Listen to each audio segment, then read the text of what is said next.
124 ఎకరాల్లో కూడా అతనికి ఎందుకు చేశారు? అది ప్రధాన సమస్య. మరి అది మీరు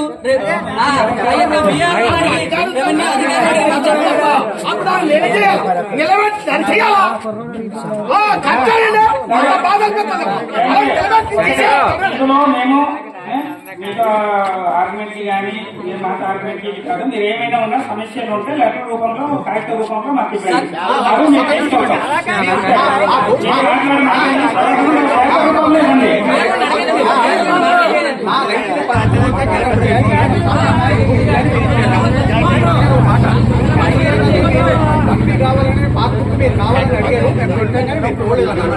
కానీ మాకు నోటీస్ ఇచ్చడానికి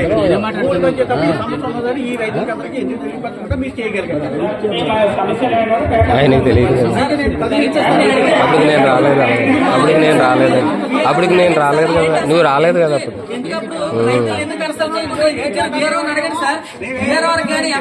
సంబంధం లేకుండా పాస్బుక్ ఇచ్చారు కదా సార్. సమస్య కొనతా అక్కడ బాగాలేదా? బాగానే తగ్గింది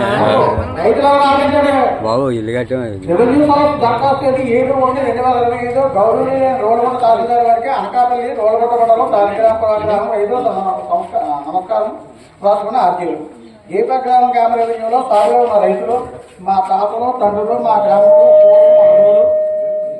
నరికి భూములను సాగు చేస్తుండగా వందల సంవత్సరాల నుండి జీవనం సాగిస్తున్నాం. వాటి నుండి నేటి వరకు తరతరాలుగా మేమే భూములు సాగు చేసుకున్నాం.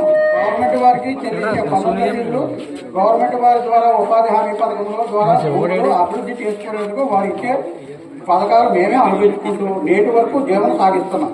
అయితే ఈ మధ్య రావులపాలకు సంబంధించిన ఒక రియల్ ఎస్టేట్ వ్యాపారి రెవెన్యూ అధికారులు తప్పుడు పత్రాలు సమర్పించి వారిలో లోటుపాట్లు గత ప్రభుత్వంలో అప్పటి ఎమ్మెల్యే ధర్మశ్రీ అండతో సుమారు 128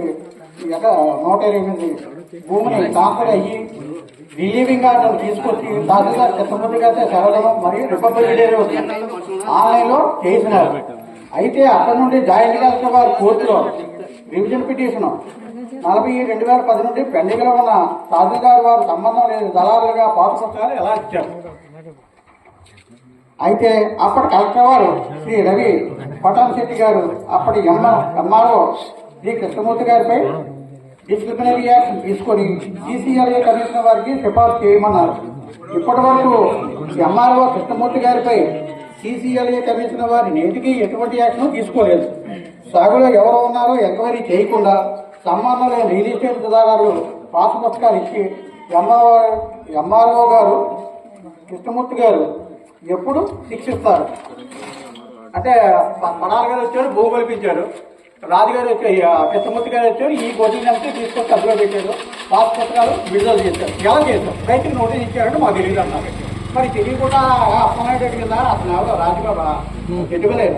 మరి ఏ విధంగా అడిగాడంటే ఇలాగే ప్రశ్నలు వస్తాయండి, సమాధానం చెప్పగలిగితే చెప్పండి. ఇప్పుడు మీరు అన్నారు మీ వినతి పత్రాలు వచ్చి పెద్దపాటి అప్పలనాయుడు గారు ఇచ్చారు, మేము వినతలు ఇవ్వమన్నారు, చిరంజీవి పడాలు ఇచ్చారు, ఇదే జరుగుతుంది తప్ప మీ నోటీసు మీ తరపుని గ్రామం తరపుని ఇచ్చాం, ప్రజల తరపుని ఇండివిజువల్గా ఇచ్చాం. మీ ఫైల్లో ఉన్నాయి వివరంగా. ఈ రోజు వరకు ఏంటంటే రెడ్ వచ్చే మొదలెట్టే కథలాగా ఉంటాయి, మళ్ళీ మొదలెట్టి కథ మీకు మొదలెట్టమన్నారు. ఇటువంటి శోధనీయంగా ఉండదు. జీవో నెంబర్ 10 జీపేగ్రామం రెవెన్యూ భూముల యొక్క పూర్తి వివరణ ఈ కింద విధంగా తెలియజేస్తున్నాం. జీవో నెంబర్ 1827 1912 అంటే 112 సంవత్సరాలు వేశారు. ఇప్పటి ఇది గిల్మెన్ రికార్డు. గిల్మెన్ సర్వే జరిగినప్పుడు దీని డైక్లాట్ మీ ఆఫీస్లో ఉంటుంది. డైక్లాట్ అండి. గిల్మెన్ లో జరిగింది డైక్లాట్, తర్వాత వచ్చింది ఈ డైక్లాట్ రికార్డు.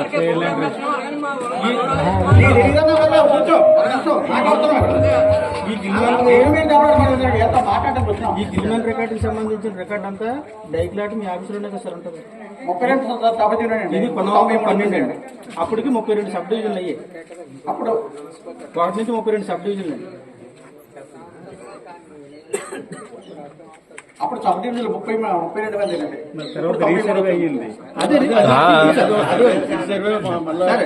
తర్వాత మేము 1950లో కదండి సెటిల్మెంట్ ఆర్డర్ ఇచ్చారు. సెటిల్మెంట్ ఆర్డర్ ముందే కదా మేము ఇక్కడ భూమిలో ఉన్నామా లేదో మీకు తెలియదు కదా. మేము ఉన్నామని చెప్పి రికార్డు ఇస్తున్నాం. రిజిస్ట్రేషన్ డాక్యుమెంట్లు ఉన్నాయండి. 1949 సంవత్సరంలో మేము మా భూములు రిజిస్ట్రేషన్ చేసుకునే హక్కులు మేము కలిగి ఉన్నాం. అప్పుడు 1950కి ముందు 48లో ఉన్నాం. 49 నాటికి కూడా మేము భూమిలో రిజిస్ట్రేషన్ చేసుకునే హక్కులు కలిగి ఉన్నాం. యాక్ట్ ఉన్నప్పుడు మేము భూమిలో ఉన్నాం. తర్వాత వచ్చింది ఎస్ఆర్ 1950 సెటిల్మెంట్ అయిపోయింది కదండి. ఇది సెటిల్మెంట్ అయిపోయిన తర్వాత ఈ టీడీ నెంబర్లన్నీ 47 1948 ఎస్టేట్ అబార్షన్ యాక్ట్ కింద రద్దయిపోయాయి. రద్దయిపోయిన తర్వాత అప్పటికి మొత్తం భూములన్నీ సెటిల్మెంట్ అయిపోయింది ఒరిజినల్ గా. కానీ మీ ఆఫీసులో మాత్రం అవ్వలేదు. కాగితాలు అయ్యి తప్ప కానీ మా గ్రామానికి ఏమీ జరగలేదండి. రామరెడ్డి గారు తర్వాత 1967లో గజెట్ నోటిఫికేషన్ వచ్చిందండి. గజెట్ నోటిఫికేషన్ వచ్చి 1969లో 93 సబ్ డివిజన్లు చేశారు. అంటే ఒకటి నుంచి 32 సబ్ డివిజన్ల కింద చేసిన డాక్యుమెంట్ ని తర్వాత మళ్ళీ 93 సబ్ డివిజన్లు చేశారు. ఈ 93 సబ్ డివిజన్లు ఎవరి పేరు మీద చేశారు? సర్వే నెంబర్లు అంటే సార్ ఇప్పుడు ఎవడో రైతు ఉంటేనే కదండి సర్వే చేస్తారు. సబ్ డివిజన్ ఎప్పుడే కదా చేస్తారు. మరి అప్పుడు ఎవరి పేరు మీద ఉన్నాయి? ఆ రికార్డు మీ దగ్గర లేదండి. ఇందులో డాక్యుమెంట్ ఇది ఉంది సార్, ఉంది కదండి. మరి ఈ రికార్డులో కూడా మా రైతుల పేరు మీద సర్వే జరిగింది కదా. రికార్డు కూడా మీ పక్కన గ్రీన్ 1968 నాటికే మేము సాగులో ఉన్నాం. అంటే మా పేర్ల మీదే రికార్డు అంతా తయారైపోయింది 69కి మేము తయారు చేసుకున్న తర్వాత పన్నులు కట్టిన రసీదు రండి. మీ ఎంఆర్ఓ ఆఫీసులోనే మేము పన్నులు కట్టిన రసీదు.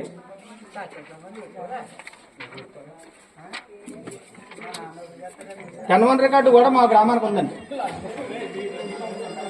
మరి మీ ఆఫీసులో ఉందా? మరి మాయమైపోయి మీ ఆఫీసులో రికార్డులన్నీ ఎందుకు మాయమైపోతాయి? ఎందుకు మాయమైపోతుంది సార్? సరే అయిపోయింది, వదిలేండి. ఆగండి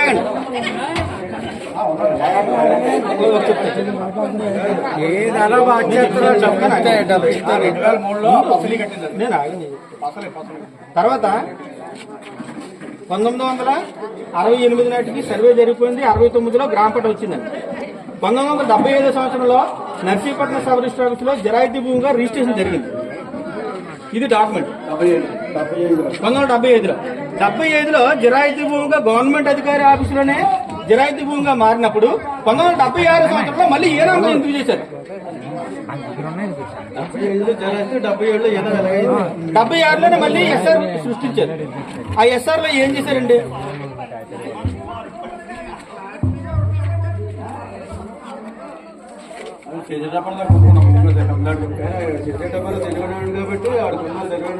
ఇదిగోండి 1967లో సుమోటో ఎంక్వైరీ చేసామని చెప్పేసి మీరు చెప్పారు. కానీ యాక్చువల్గా ఎప్పుడు జరిగింది? 1968లో జరిగిందండి.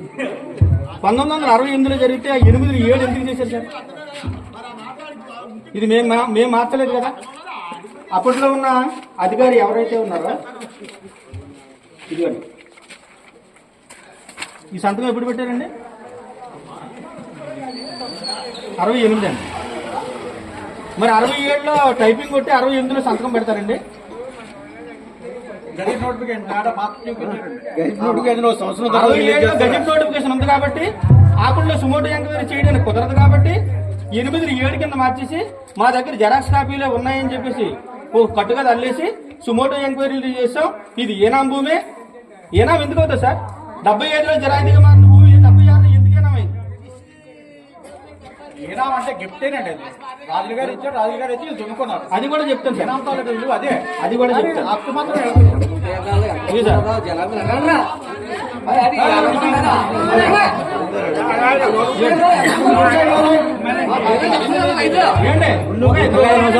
చెప్పేదానికి తర్వాత సర్వేర్ గారు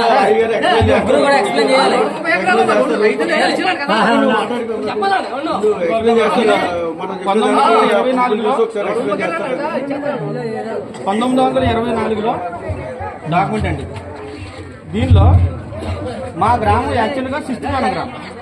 మా భూమి మీద వచ్చి పన్నులు వసూలు చేసుకునే హక్కు కనుమూరు వెంకటాచార్యులకు ఇచ్చారు తప్ప భూములు ఎక్కడ వాళ్ళకి హక్కులు ఇవ్వలేదండి. ఇది పిట్రెంటేనా శిస్తుదానం గ్రామం. ఇది ఐఎఫ్ఆర్ కాపీలోనూ కూడా మీరు చూస్తే తెలుస్తుంది. ఇది ఓన్లీ మా గ్రామం ద్వారా శిస్తు వసూలు చేసుకునే హక్కు. యాక్చువల్గా వీళ్ళకి ఎన్ని గ్రామాలండి? 7 గ్రామాలు ఇచ్చారు. ఎన్ని గ్రామాలంటే మొత్తం ఈ 7 గ్రామాల్లోని ఉస్మాగగ్రహారం యలమంచిలి, నారాయణ గజపతిరాజపురం ఇక్కడ మాకవరపాలెం మండలం, తర్వాత మాది జేబేగ్రహారం, తర్వాత వసంత, తాంత్రంగి, తర్వాత డంగేరం, శృంగవరపుకోట, మొత్తం 7 విలేజ్లండి. ఒక మా విలేజ్దే 490 ఎకరాలు. ఈ మొత్తం 7 ఊర్లు కలిపితే 800 ఎకరాలు అవుతుంది సార్. 800 ఎకరాలకి 8,000 రూపాయలు శిస్తండి. వాళ్ళిద్దరు అన్నదమ్ములు కేవలం శిస్తును పంచుకోవడానికి, అనుభవించుకోవడానికి మాత్రమే ఈ డాక్యుమెంట్ రాయించుకున్నారు. చూడండి, 4,000 రూపాయల కిమ్మత్తు ఏ మార్కు ఆస్తిని వెంకటాచార్యులు వాళ్ళ బ్రదరు కలిపి చెరుకో 4,000 అనుభవించడానికి. అంతేగాని భూములు అమ్ముకోమని ఎక్కడ చెప్పలేదండి. ఈ డాక్యుమెంట్ పెట్టి 1937 సంవత్సరంలో రిజిస్ట్రేషన్ చేశారు. ఇప్పుడు ఆ 37 డాక్యుమెంట్ పెట్టుకుని వచ్చి ఎవడో రావులపాలెం నుంచి ఒకటి వచ్చేసి ఇది భూమి మాది మేము కొనేసుకున్నాం అంటే ఎలా నమ్ముతారు సార్? ఇది కాగితాలు మేము తయారు చేసినవి కాదు కదా, సబ్ రిజిస్టర్ ఆఫీసులో తయారు చేసిన కాగితాలు కదా, మీ ఆఫీసులో ఉన్న రికార్డు ఇది కదా. 55 రీసర్వే అయిపోయింది కదా.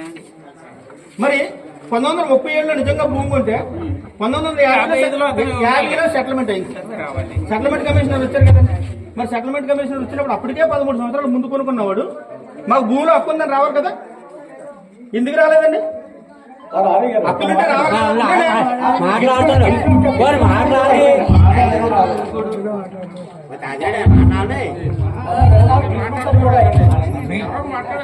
ఏంటండి, ఇప్పుడు 1937 సంవత్సరంలో భూమి కొనుగోలు చేస్తే 1950లో సెటిల్మెంట్ కమిషనర్ వచ్చి సర్వే చేసినప్పుడు నిజంగా మనకు హక్కుంటే మనం వెళ్ళమండి? వెళ్ళాలి కదా. మరి హక్కుంటే వెళ్ళను కదా. లేదంటే అప్పుడు జిల్లా ట్రిబ్యునల్ కోర్టులో కానీ సెటిల్మెంట్ కోర్టులో కానీ చేసేసుకోవాలి. మరి ఎందుకు వెళ్ళలేదండి? వాళ్ళకి హక్కు ఉందా? ఈ డాక్యుమెంట్ ప్రకారం ఎలా హక్కులు వస్తాయండి? ఇప్పుడు అదే డాక్యుమెంట్ పట్టుకుని 2018లో నర్సీపట్నం సబ్ రిజిస్టర్ ఆఫీస్ లేదండి భూములు రిజిస్ట్రేషన్ చేయించుకోవడానికి. ఎక్కడండి? ఆనందపురం. ఆనందపురంలో రిజిస్ట్రేషన్ చేయడం ఏంటి?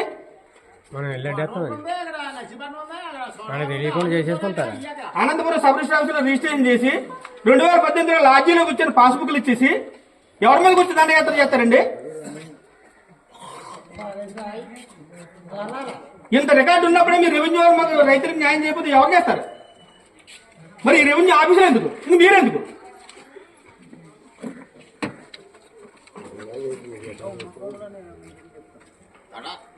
బ్రిటిష్ గవర్నమెంట్ ఉన్నప్పుడే రైతుల పేరు రాసేస్తుంది. సార్ మీరేవద్దు, మేము ఇచ్చిన ఈ దరఖాస్తుని ఒక కాపీ మీకు ఇస్తాము. కానీ మేము మీకు ఇచ్చింది ఓన్లీ వెంకపత్రం అంటే మేము రెవెన్యూ సదస్సును వాయిదా వేసి మీ అధికారులందరూ ఏ రోజు కుదిరితే ఆ రోజు పెట్టండి. సార్ అందరూ కూడా గ్రామ ప్రజలందరూ కూడా మీరు ఎప్పుడంటే అక్కడ గ్రామ ప్రజలందరూ కూడా రెడీగా ఉంటారు. కానీ గ్రామ అదే మండల రెవెన్యూ సంబంధించిన ప్రధాన అధికారులు అందరూ కూడా ఇక్కడ ఉన్నారనుకోండి. ఇది ప్రధాన సమస్య కదా, ప్రధాన సమస్య కాబట్టి అందరూ ఉంటే 5 గంటల వరకు ఉంటుంది కదండి. 5 గంటల వరకు ప్రతి రైతు కూడా మాట్లాడడానికి అవకాశం ఉంటుంది. ఎందుకంటే 100 ఏళ్ళని నలిగిపోతున్నారండి. దానికి ఒక రూపాయి ఆదాయం లేదు, ఎవరికి ఇచ్చే పరిస్థితి లేదు. ఎవరో చెందిన లేదు, ఎక్కడో మమ్మల్ని తండం ఏంటండి. సార్ ఇప్పుడు మొన్న మీరు ఎంఆర్ఓ గారు ఎంక్వైరీకి పంపించారు కదా, ఫీల్డ్ లో ఎవరున్నారో ఎంక్వైరీ చేయండి అని పంపించారు. మీరును సర్వేర్ గారు వచ్చారు, విఆర్ఓ గారు ఉన్నారు, విఆర్ఐ గారు ఉన్నారు. మీరు వచ్చి సర్వే చేశారు గ్రామంలోకి వచ్చి. ఏ సర్వే నెంబర్లో ఎవరున్నారన్నది మీరు చూశారు కదా, రాసి పెట్టారు సార్, రాసి పెట్టారు. మరి రాసి పెట్టిన తర్వాత మేమే ఉన్నాం సంగతి మీకు తెలుసు కదా, మేము రిపోర్ట్లో కూడా అడిగాం కదా. సార్ ఏది మరి కాగితం ఇవ్వకపోతే మీ అధికారులు సపోర్ట్ చేయకపోతే మాకు ఎవరు చేయరు సార్. ఇవన్నీ కూడాను రెవెన్యూ సదస్సులో ఇవన్నీ ఉన్నాయని చెప్పేసి చేస్తాము. మీరు ఇప్పుడు ఏం ఇవ్వాలనుకుంటున్నారు, కాగితం ఇవ్వాలనుకుంటున్నారు, అది ఇవ్వండి. తెలియజేస్తాం. ఏది ఇలా గ్రామ సభ వాయిదేసి పెట్టమన్నారేమో మీరు అది ఇస్తారా, లేకపోతే మీ సమస్యలు ఏమైనా ఉంటే ఇస్తారా, మీరు ఏమైనా సమస్యని మీరే పరిష్కరించేస్తాను అంటే నేను ఇంకో సమస్య నాకు అవసరం లేదండి, ఇంకో సమస్య. కానీ మీరు జస్ట్ తెలియజేస్తాను అంటే మాత్రం సమస్య అలాగే ఉంటుంది కదా, అది అమలు. కాబట్టి సమస్య ఎవరి ద్వారా పరిష్కారం అవుతుందో వాళ్ళందరూ సమస్యలోనే మళ్ళీ ఇంకోసారి సమస్య పెట్టండి. ఈ సమస్య అనేది ఒక ఆర్ఐ అనేది తీర్చే సమస్య అయితే కాదు. ఏమైనా మండల లెవెల్ అధికారులు, మండల స్థాయి అధికారులు, లేదంటే డివిజనల్ స్థాయి అధికారుల దగ్గర నుండి ఇది అవ్వాలి. నేను ఇక్కడ గ్రామసభకు ఆర్ఐగా అటెండ్ అయ్యిందో తప్ప ఇప్పుడు మీ సమస్య పరిష్కరించే హోదా అయితే నాకు లేదు. కాబట్టి మీరు ఏమైనా అర్జీ ఇవ్వాలనుకుంటే ఇవ్వండి, అప్పుడు తీసుకోండి. రెవెన్యూ సమస్య అప్పుడు ఆపేయాలి కదా, మీరు ఒక్కడో సాల్వ్ చేయలేదు. ఆపేయడానికి ఈ రోజు నిన్న తయారు చేసిన డేట్ కాదు ఇది, గత నెల రోజుల నుండి తయారు చేసుకొని ఇది పరంగా మేము వస్తున్నాం కదా రోజు. ఈ రోజు వాయిదా వేయలేము. మీరేంటంటే మీరు కావాలనుకుంటే మాకు వచ్చి అని చెప్పేసి మీరు రిప్రజెంటేషన్ ఎన్నిస్తారో ఇవ్వండి, మేము తీసుకెళ్తాం. మీ అధికారులందరూ ఏ రోజైతే కుదురుతుందో ఆర్డీఓ గారు, ఎంఆర్ఓ గారు, మీరు సర్వేర్ గారు అందరూ వచ్చి సరే ముందు మీరు అప్లికేషన్ ఇస్తారు, పై అధికారులకి ఇస్తాం. వాళ్ళు ఏ రోజు నిర్ణయిస్తే ఆ రోజు మళ్ళీ మండల స్థాయి అధికారులు అందరూ వస్తాం. ఇచ్చి ఒకసారి చూసి దానికి ఎక్స్ప్లెయిన్ అదే ఈ సమస్య ఇవన్నీ నాకు చెప్తే వీళ్ళందరూ మాట్లాడాలి. దాని ప్రకారం ఆటోమేటిక్ జరిగిపోతున్నాయి కదా సార్. మీరు ఆ కాగితాలన్నీ కూడా ఎంఆర్ గారికి చూపించండి. మీ అధికారులు కూడా మీ యొక్క అభిప్రాయాలు కూడా మాకు క్లుప్తంగా తెలియజేయండి. రెవెన్యూ కరెక్టే కదా, లేకపోతే మేము తయారు చేసినాయా, మ్యాన్పులేట్ చేసినాయా, ఏంటంటే మేము ఊళ్ళో డబ్బా కొట్టుకున్నట్టు ఉంది. అది కాగితాలు తయారు చేసుకుని సంఘం పెట్టుకుని తిరుగుతున్నప్పుడు ఏం కాగితాలు ఇవ్వాలనుకున్నారు అది ఇవ్వండి. ఇస్తాం, అది ఇస్తాం. ఒకసారి చూడండి. 1949 రిజిస్ట్రేషన్ డాక్యుమెంట్ సార్. ఫస్ట్ ఇది గిల్వాన్ సార్. దీని డైక్లాట్ ఉంటుంది సార్ మీ ఆఫీస్ లో. దయచేసి ఒకసారి మీరు చూడండి. ఆ డైక్లాట్ లో ఎవరి డైక్లాట్ లో ఎక్స్ప్లెయిన్ చేస్తారు. ఒకసారి డైక్లాట్ లో పేర్లు ఉండవు, సర్వే నెంబర్ ఎక్స్టెంట్ విస్తరణలు చూడండి. అతని దగ్గర మీరు ఇచ్చిన ఎఫ్ఎల్ఆర్ లో అయితే మొత్తం పేరుతో శుద్ధంగా ఉంటుంది సార్.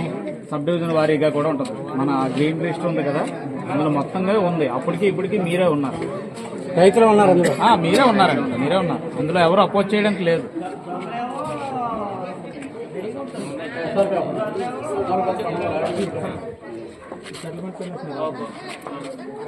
మీకంటే పై అధికారి ఇచ్చిన క్యాన్సల్ చేసే రైట్ మీకు ఉంటుందా? చదువుకోలేరా?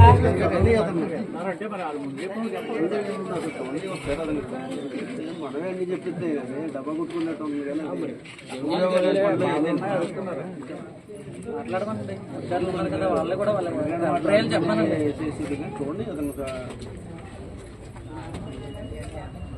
ఇప్పుడు ఆయనకి ఎలాగంటే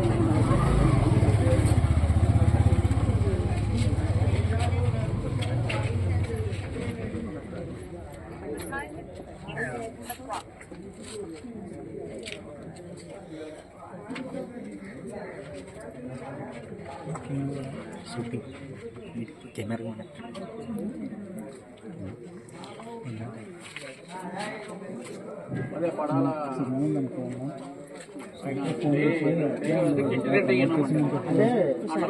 ఈడీ నెంబర్లు ఉన్నాయన్నీ 1948 మాత్రమే వచ్చేస్తాయి.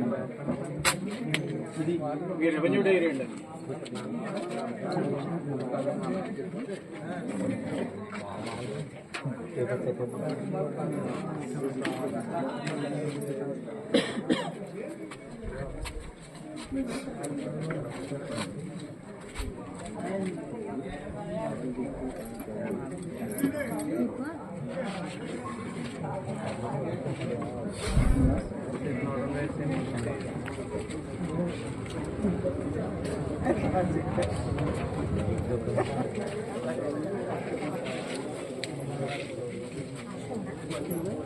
అది ఏ ఇన్స్టిట్యూట్ పెట్టండి.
ఈ 27లో వెళ్తుంది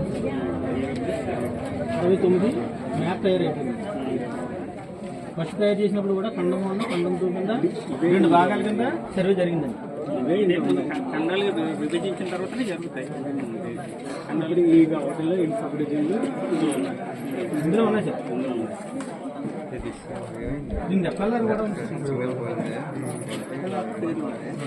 నా బ్యాగ్లో పెద్ద బుక్ ఉంటుంది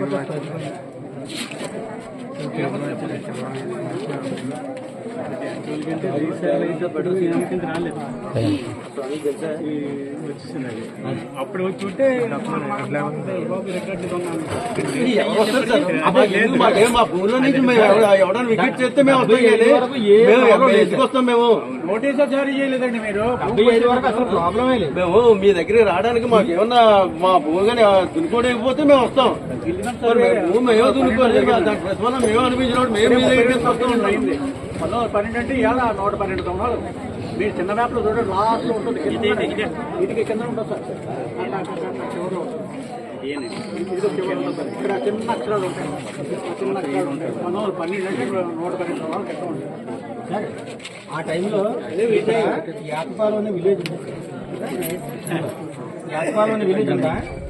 ఆ విలేజ్ అప్పుడు మా ఊళ్ళో మంది ఉండి ఆ టైంలో జయప్రగ్రామంలోనే రెవెన్యూ సార్స్ అవుతుంది సార్. ఇక్కడ సిగ్నల్ సరిగ్గా లేదు, దానివల్ల నాకు మాట పడదని నేను ఎత్తట్లేదు. నేను ఆల్రెడీ చెప్పానండి, అక్కడ కంప్యూటర్ ఆపరేటర్ ఉంటాడు కదా సార్, ఇక్కడ ఒకసారి అతను చెప్పండి సార్, నేను ఫోన్ చేస్తుంటే అవ్వట్లేదు. అక్కడికి వెళ్ళి గిల్మెన్ సర్వేలో ఆ మ్యాప్ ఇందులో ఉంటుంది. ఎంగేజ్ వస్తుంది అన్నమాట. ఫోన్ ఎత్తట్లేదు ఆయన. మేబీ ఇది అవుతుందండి, ఆయనది జనరల్ బాడీ మీటింగ్ అవుతుంది. అక్కడికి అక్కడ ఉంటారు. అంటే అది దాని పేరు ఇదిగో సార్. మీదైతే అప్లోడ్ అయితే అయిపోయిందండి. డిస్ట్రిక్ట్ డిస్ట్రిక్ట్స్ అని ఒకటే బ్యాలెన్స్ 1969లో జరిగిందండి. గ్రామపట్నం మీకు కావస్తా అది పెడతాను మీకు మామూలుగా రిపోర్ట్ కాకుండా. అలాగేనండి, నేనే వచ్చేస్తానండి మధ్యాహ్నం అక్కడికి వచ్చి నేను చెప్తాను. అప్పుడు కూడా వస్తాను. మరి ఇంత రికార్డు ఉండి కూడా మా రైతులకు ఎందుకు చేశారు? అలాగే రికార్డు ఉన్నదంటే కదా ఇంట్లో ఉన్నాయి. రికార్డు వాళ్ళు ఇచ్చిందే కదా.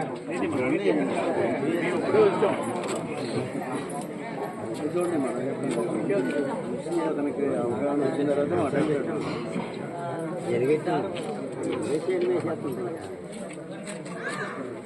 స్వామి ఎట్లా దిగుకుంటారు? మీకు 2 రూపాయలు ఫోన్ పే చేసి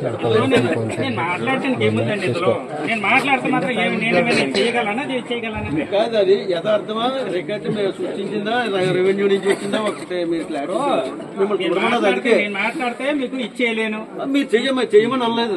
మా దగ్గర అవునా అవన్నీ గతంలో ఆఫీస్ నుండి తయారు చేసిన రికార్డ్స్, గవర్నమెంట్ ఆఫీస్ తయారు చేసిన రికార్డ్స్. రికార్డే కదా. ఇప్పుడు అదే మాకు చెప్పండి, అది గవర్నమెంట్ ఆఫీస్ లో రైతుల చెప్తున్నాను. నిజమే కదా. దాన్ని సంతకాలతో ఉన్నాయి, కనిపిస్తున్నాయి. దాన్ని కౌంటర్ దగ్గర ఇంకోటి కొనుక్కున్నాడు. ఇవన్నీ అవి చెల్లుతాయా కాదన్నది ఒకసారి రైతులు రికార్డ్ అనేది మారదు. మరి మారినప్పుడు మీరు పాస్బుక్ ఎలాగ ఇష్యూ చేస్తారండి? మీరు పాస్బుక్ ఎలాగే ఇష్యూ చేస్తారు? మీకన్నా ముందు అధికారి తప్ప కాదా చెప్పండి? తప్ప కాదా? తప్పు. సరే, ఒక విషయం, మొన్న పోయిన నెల 24వ తారీఖుని నేను దరఖాస్తు పెట్టాను. ఒక నిమిషం, నేను దరఖాస్తు పెట్టాను. ఎంఆర్ ఆఫీస్కి దరఖాస్తు పెట్టాను.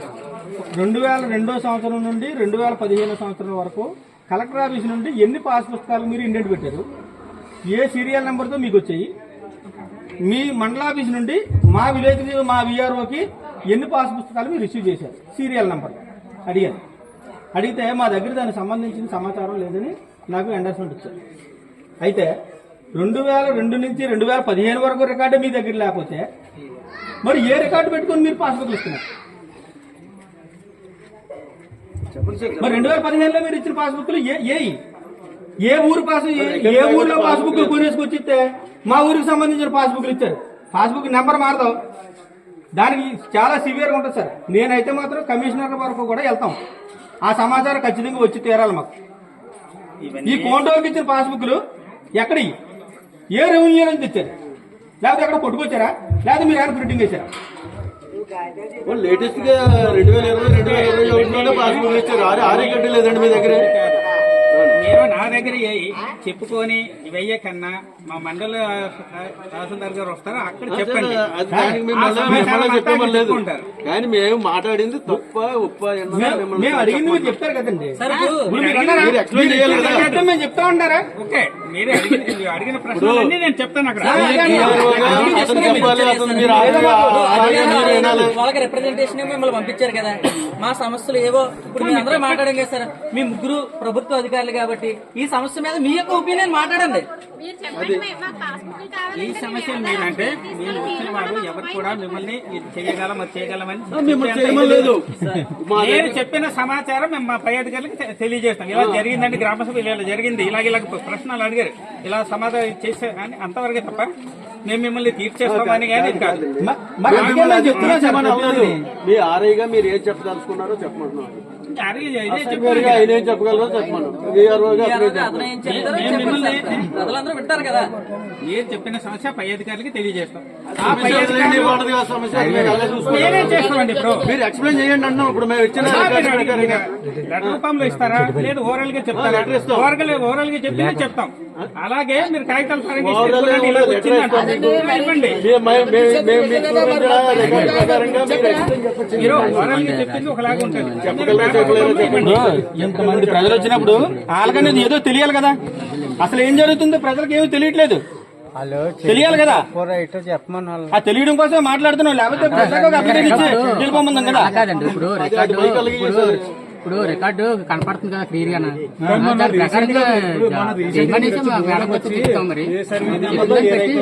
ఏ పంట వేసినారు అవన్నీ మీరు చూసారు కదండి. ఇప్పుడు ఆరిపోతుంది కదండి. మొన్న మీరు రీసెంట్ గానే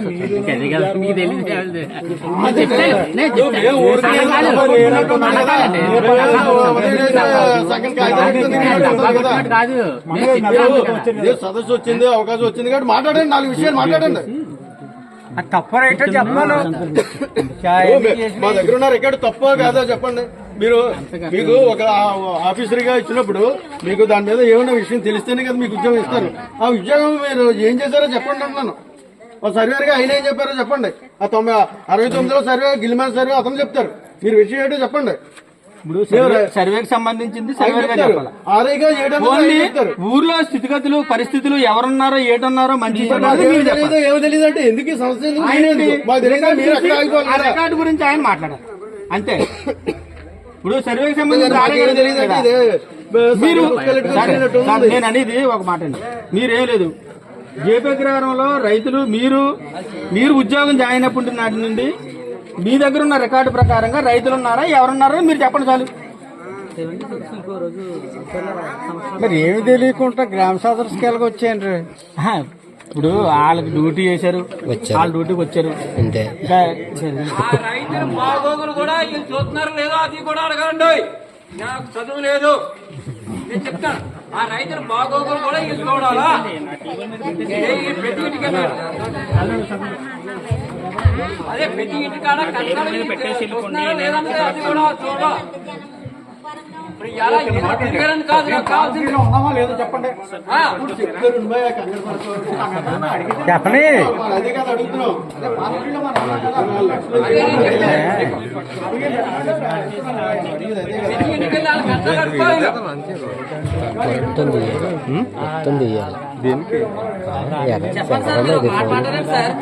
క్లారిటీ వస్తుంది. ఎవరు చంద్రబాబు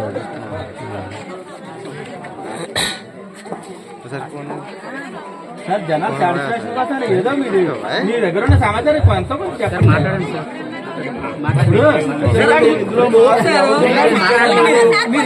మీరు ఇచ్చే భరోసా సార్ అది. ఎవరితో మాకు ఇవ్వమని లేదు, మాకు మా చాలు అంతే. ఇప్పుడు మిమ్మల్ని ఏమనలేదు కదా సార్, ఏంటండి సైలెన్స్ సైలెన్స్. మాకు ఉన్నదా లేదా చెప్పండి అంతే. ఒక నిమిషం.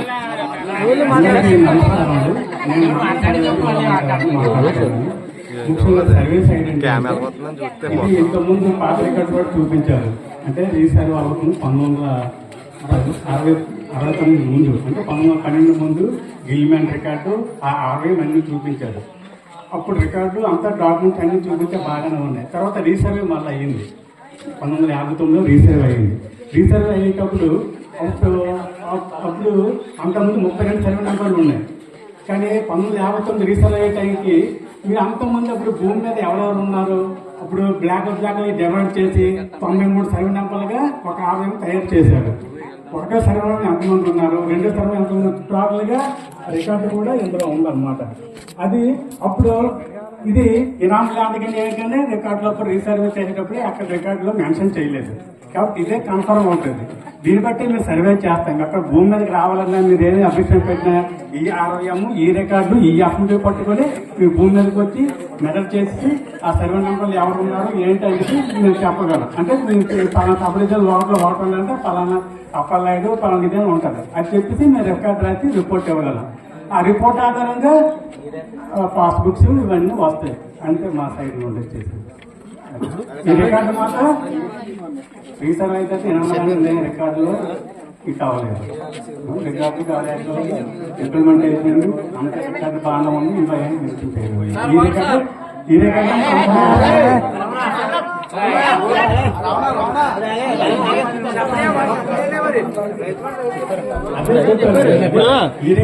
అందరికి అర్థం అవ్వాలి కదా. 69లో సర్వే అయినట్టుగా ఇది ఏనాం కాదు కదండి, ఉండాలి కదా. మరి లేనప్పుడు ఈ 76 నుంచి మళ్ళీ ఇది ఎందుకు ఇదంతా జరిగింది? అది కరెక్టే కదా. అలా కాదు. సరే మీరు చేయలేదు, మీరు లేరు, మీ ముందు అధికారి చేశారు. మీ ముందు అధికారి చేసినప్పుడు అంటే యాజ్ గా మీ పొజిషన్ లో ఉన్నటువంటి అధికారి కదా చేస్తారు.